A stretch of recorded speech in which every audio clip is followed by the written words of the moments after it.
Wednesday, March 4th. What do you know? I'm back in Bighorn Sheep Canyon. The flows are still about 250 cubic feet per second. If you've been following these reports, you know that this is sort of a typical low point in the year type flow. March, early April, very often a low flow in the Arkansas before any runoff happens, and that's what we're seeing right now. We are clearly in a very dry year, both in this basin and throughout the state. And that means, at this point in March, we don't really know what to expect for this whole season yet, but we're off to a very subpar start when it comes to our snowpack, and that of course has all kinds of implications for agriculture, for municipal supply, for recreation, and for the environment itself. One of the bright spots, and it's rather counterintuitive, but the brown trout fishery on the Arkansas has historically had explosive growth in terms of average fish size, number of fish, and pounds of fish per acre of river bottom. You see just tremendous growth in these low flow years, and that really ties back to current velocity. Brown trout are not really well adapted to a steep and charging gradient like you have on the Arkansas River. We average about 30 feet of drop per mile. So this is a steep, fast front range river.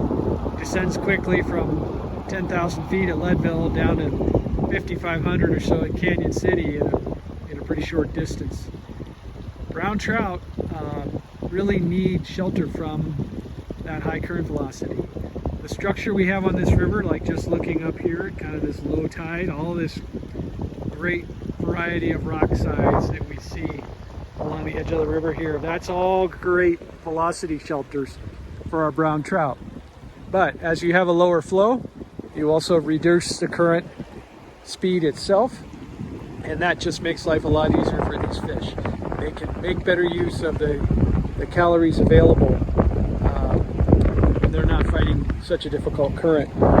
We've got quite warm water temps so far on the Arkansas. We've been getting well up into the 40s already.